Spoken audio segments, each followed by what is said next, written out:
welcome in our YouTube channel Legal Battle. My dear friends, आज हमारे channel legal battle पर एक ऐसी लीगल बैटल लेकर आए हैं जो पाकिस्तान तहरीक इंसाफ और इलेक्शन कमीशन ऑफ पाकिस्तान के दरमियान हुई थी इन सुप्रीम कोर्ट ऑफ पाकिस्तान में। तो सुप्रीम कोर्ट ऑफ पाकिस्तान ने उस लीगल बैटल से एक डिटेल्ड जजमेंट इशू किया है जो कि मुतालिक थी Pakistan Tehreek Insaf intra party election से मुतालिक जो जजमेंट थी। तो सबसे पहले हम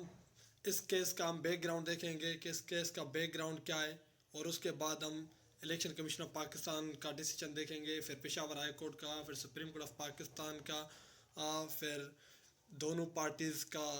आर्ग्यूमेंट देखेंगे, फिर सुप्रीम कोर्ट ऑफ पाकिस्तान किन ग्राउंड पर पाकिस्तान तहरीक इंसाफ से ये सिंबल जो पार्टी का सिंबल था वो वापस लिया था, यानी इलेक्शन कमीशन ऑफ पाकिस्तान के डिसीजन को और रिस्टोर किया था। तो बैकग्राउंड इस केस का ये है कि 2021 में election commission of Pakistan PTI को एक नोटिस इशू करता है कि आपके 5 साल मुकम्मल हो गए हैं और आप इंट्रा पार्टी इलेक्शन करवा लें, लेकिन पाकिस्तान तहरीक इंसाफ आप ड्यू टू कोविड-19 की वजह से नहीं करवाती और इलेक्शन कमीशन से एक दरख्वास्त करती है कि हम 1 साल का वक्त दिया जाए ताकि हम बाद में कराएं, क्योंकि अभी कोविड-19 है। तो इलेक्शन कमीशन उनको 1 साल का वक्त दे देती है। फिर पाकिस्तान तहरीक इंसाफ 2022 में इंट्रा पार्टी इलेक्शन करवाती है, लेकिन 2023 में के दिसंबर में इलेक्शन कमीशन ऑफ पाकिस्तान उस इंट्रा पार्टीशन को इलेक्शन पार्टी को नल एंड वाइट करार देती है और फिर ये आर्डर करती है कि आप 20 दिन के अंदर आप इलेक्शन ठीक से करवाएं और कानूनी करवाएं, अदरवाइज़ आपसे हम जो आपकी पार्टी का सिंबल है वो वापस लेंगे। तो पाकिस्तान तहरीक इंसाफ फिर इंट्रा पार्टी इलेक्शन करवाती है, लेकिन अगेन पाकिस्तान इलेक्शन कमीशन उस जो दूसरी बार करवाती है और उसमें गौहर खान को चेयरमैन मुंतखब किया जाता है, उसको भी डिक्लेयर्ड इलीगल करा देती है कि यह आइन के मुताबिक नहीं है। तो अब देखते हैं कि इलेक्शन कमीशन ऑफ पाकिस्तान ने किन ग्राउंड पे किन ग्राउंड पे इस इंट्रा पार्टी इलेक्शन को इलीगल करार दिया था। नंबर 1, रिकॉर्ड के मुताबिक असद उमर ही पीटीआई के सेक्रेटरी जनरल है और उमर अयूब कानूनी तौर पर जनरल सेक्रेटरी नहीं बने, इसलिए वो चीफ इलेक्शन कमीशन बनने के मजाज नहीं थे। तो जो चीफ इलेक्शन कमिश्नर न्याजुल्लाह न्याजी की तकरीर का अख्तियार ये सेक्रेटरी जनरल उमर अयूब को हासिल ही नहीं, और ये असद उमर को है कि उसको अपॉइंट करना चाहिए था, लेकिन उमर अयूब ने किया। इस वजह से ये आपकी पार्टी जो है इंट्रा पार्टी इलेक्शन है उनको हम नल एंड वाइट डिक्लेयर करार देते हैं। तो इलेक्शन कमीशन ने अपने फैसले में सिर्फ एक चीज़ को देखा, वो क्या थी कि चीफ इलेक्शन कमीशन का तैनाती को बेबुनियाद बनाकर उस इंट्रा पार्टी इलेक्शन को नल एंड वाइट करार दिया। तो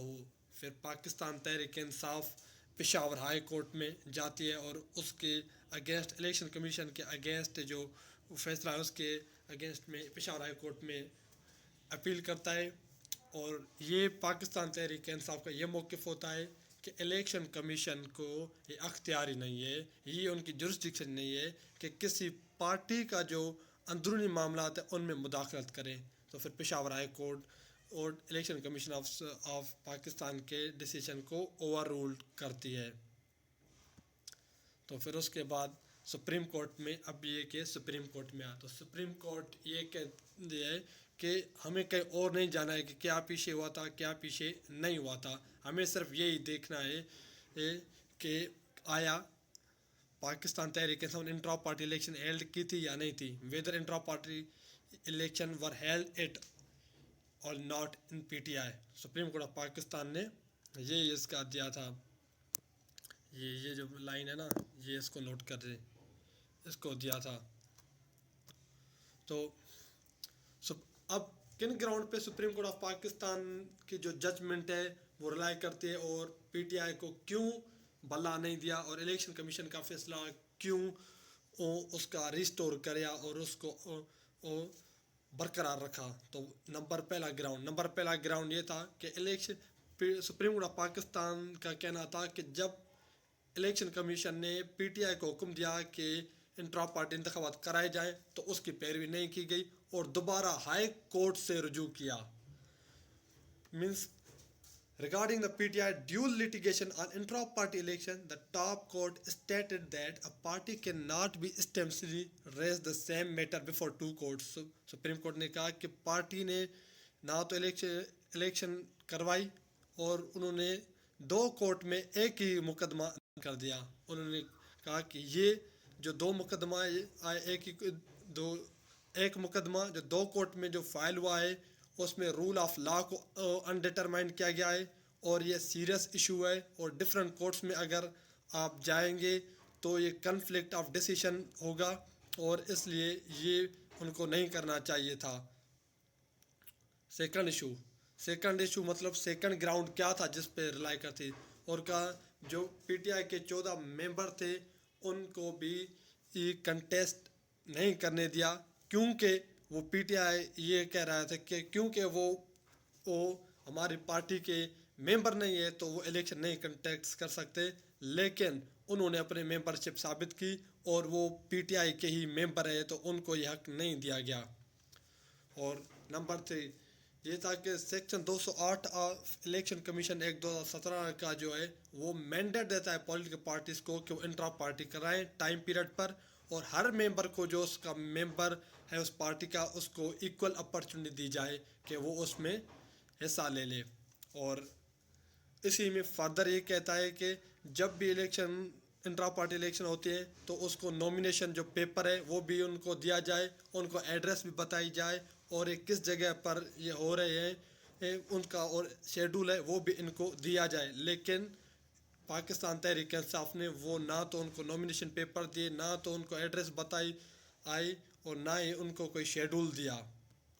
चौथा ग्राउंड यही था, बिल्कुल वही है। Incidentally, the notice issued by PTI secretary stated that election were to be held in Peshawar में तो held है, लेकिन उस वेन्यू का मेंशन नहीं किया कि वो कहाँ पर होगी, सिर्फ ये कहा कि पेशावर में होगी और कुछ नहीं कहा। 5वां ग्राउंड ये था कि सुप्रीम कोर्ट ऑफ पाकिस्तान ने ये कहा कि इलेक्शन कमीशन एक कॉन्स्टिट्यूंट बॉडी है और उसको ये अख्तियार है कि जो भी इलेक्शन कमीशन के फंक्शन प्रिस्क्राइब बाय लॉ में उन्हें दिया गया है वो उनको एक्सरसाइज करे, वो उनको इस्तेमाल कर सकती है। तो इसलिए ये उनको पूरा मैंडेट है कि किसी भी पार्टी के इंट्रा पार्टी इलेक्शन है उनको एग्जामाइन करने के लिए ये भी उनको एक पावर दिया गया है जो उसमें कहा गया है। और आर्टिकल 17 ये वो आर्टिकल है जिस पर पाकिस्तान तहरीक इंसाफ का ज़्यादा फोकस और इस पर एम्फेसाइज इस पर कर रही थी कि क्योंकि आर्टिकल 17 हमें ये राइट देता है कि एक हम सियासी राइट टू एसोसिएट सियासी जमात बनाए और हम इलेक्शन प्रोसेस में उसमें हम पार्टिसिपेट करें तो हमें एक सिंबल भी होना चाहिए। तो इस पर सुप्रीम कोर्ट ऑफ पाकिस्तान ने इसमें ये कहा कि आर्टिकल 17 जो है उसमें उन्होंने ये ऑब्ज़र्व किया कि डेमोक्रेसी जो होती है वो एक शुरू से जो पार्टी होती है पहले पार्टी में होनी चाहिए डेमोक्रेसी, उसमें इलेक्शन होनी चाहिए और उसमें जो आर्बिट्रेटरी नहीं होनी चाहिए और उनका जो मेंबर्स का है वो आपस में वो एक अच्छा रिलेशन होना चाहिए। तो पहले अपने आप में तो डेमोक्रेसी लेकर आएँ, पहले आप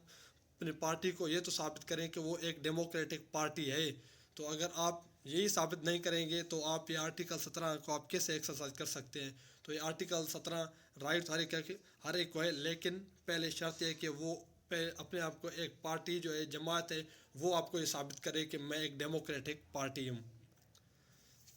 तो पाकिस्तान फर्दर ये कहा कि अगर कोई सियासी जमात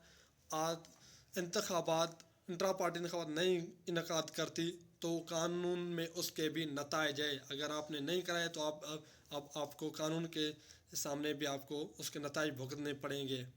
तो क्या हुआ, फाइनल डिसीजन यही आया कि यानी पार्टी अपना इंतखाब निशान हासिल करने के लिए अहल नहीं रहेगी अगर वो इंट्रा पार्टी इलेक्शन नहीं करवाएगी टाइम पीरियड पर। तो ये क्या सुप्रीम कोर्ट के 3 रुकनी बेंच ने फैसले में वो नुकात उठाए जो इलेक्शन कमीशन अपने फैसले में नहीं उठाए थे, क्योंकि इलेक्शन कमीशन का सिर्फ यही था कि क्योंकि ये जो इंट्रा पार्टी इलेक्शन है उसमें सेक्रेटरी जनरल उमर अयूब नहीं थे या सद उमर थे, इस वजह से उन्होंने इलीगल डिक्लेयर किया था। लेकिन सुप्रीम कोर्ट ने वो भी तो उठाया, उसको भी उठाया और कहा कि नहीं الیکشن کمیشن کو ایک کانسٹیٹیوشنل رائٹ ہے کہ وہ انٹرا پارٹی الیکشن کے جو ہے اس کو ایگزامائن کر سکتی ہے کہ وہ ٹھیک ہے یا نہیں. اور دوسرا یہ کہا کہ انٹرا پارٹی ہوئی تھی یا نہیں ہوئی تھی، یہ تو الیکشن کمیشن نے اپنا نکات میں اٹھایا ہی نہیں تھا. ہاں، تو یہ بھی سپریم کورٹ نے یہ اٹھایا، اور سپریم کورٹ کے فیصلے میں انٹرا پارٹی الیکشن کو پورے عمل کو ہی غلط قرار دیا کہ انٹرا پارٹی الیکشن ہوئی ہی نہیں ہے. Thank you my friends. یہ آج کا ہمارا لیگل بیٹل کا آج کا ہمارا یہ کیس تھا جو آپ نے یہ دیکھا. اب آپ کیا کمنٹ کرتے ہیں کہ یہ کس طرح سے ایک کانسٹیٹیوشنلی اس کی کیا امپورٹنس ہے. Thank you very much.